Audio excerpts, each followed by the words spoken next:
Today I'm at First Narayever with Rabbi Elkin to talk a little bit about Jewish history for Canadian Jewish Heritage Month.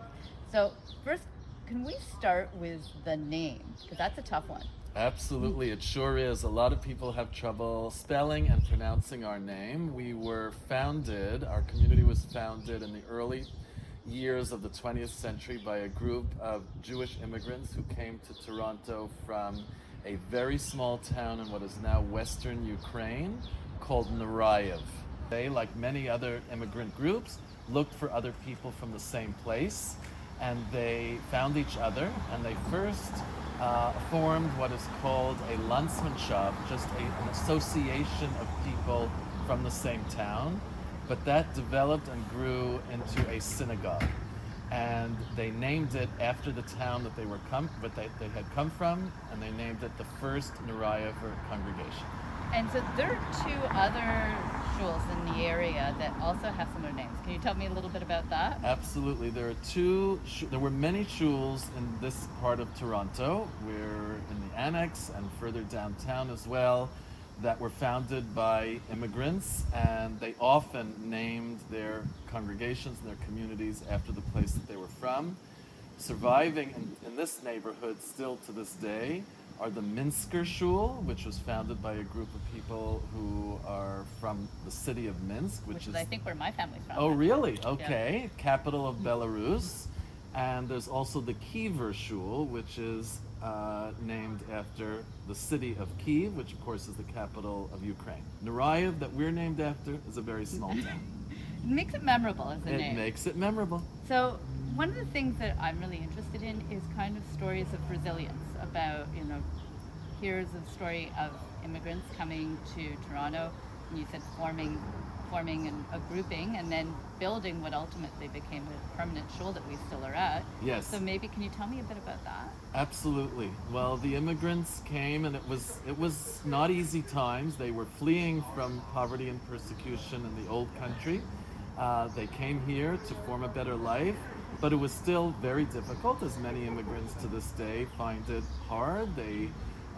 Many of them did not know one of the official languages of Canada here in Toronto. They didn't necessarily know English. They didn't necessarily have an education or means. They had to work very hard.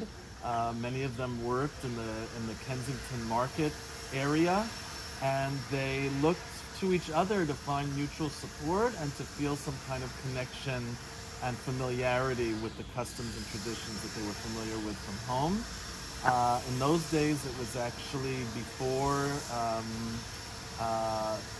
Medicare, before OHIP, and one of the functions of the Landsmannschaft was that people would pay dues in, and the association would hire a doctor.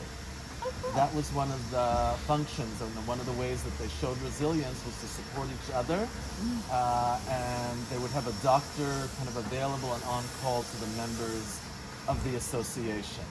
Another function that they did together was to raise money to help people who had stayed in the old country, where they were still suffering in various ways, and even though it was a struggle here, they wanted to still be supportive to people back home, which of course is still true of immigrants in many ways to this day. Absolutely. And so we're standing in front of what used to be a little blue synagogue, yes, and now has a very different look. Maybe can you tell me a little bit about the current history for this? Absolutely. So regarding the building, the congregation was formed initially and started meeting south of here, initially in the Ward area and then in the Kensington Market area. And then they purchased this building in 1943. It was a little blue building. It had been a Forester's Lodge and a Mennonite church before, but was purchased by this Narayever community in 1943 and transformed into a synagogue. And it maintained its membership, but there was a time after World War II when many members of the Jewish community started moving further up north on Bathurst Street was generally the pattern, and the membership here dwindled. In the 1980s, a new group of people came to the area, and they were very happy to honor the traditions of the community. They were looking for a Jewish community in this neighborhood, but it was extremely important to them that the community be egalitarian. It was a time when feminism was becoming a major force in society, and it was very important to them that men and women sit together, which was not the previous custom, and that women be able to participate in the leadership of services, and that women would count for the prayer quorum. These were all major changes. And eventually those changes were adopted in the 1980s, and it took on its identity as what we call ourselves to this day, traditional egalitarian. In the early 2000s, the word egalitarian took on a new meaning as the congregation began to discuss issues around people who were in same-sex relationships. And in 2009, we approved the officiation of same-sex marriages here in the synagogue. And most recently, I'm very proud to say that the egalitarian principle drove us to undergo a major renovation, which included the addition of an elevator. We were always a very small shul, but there were still about 9 or 10 steps to go up into the sanctuary and 9 or 10 steps to go down into the basement, which was our social hall and where the washrooms were, and we were not accessible to people with mobility impairments, and we realized that we just had to do something about that.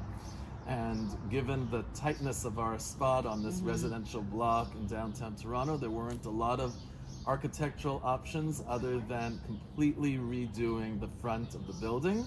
So we had a lot of fondness and affection for our old facade, but the imperative of making it accessible, we changed the facade, and now we're standing in front of our new building. We just moved back here in February of 2023 after the renovation.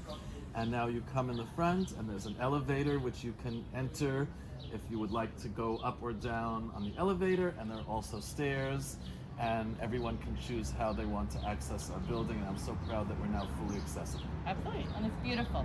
Thank you very much. Well, thank you so much. And for just First Narayever, how do we spell Narayever? Narayever. Awesome, because that's a tough one. I'm going to keep looking on a map for this town. Okay, great. You do that, and happy Jewish Heritage Month. Happy Jewish Heritage Month. Thank you.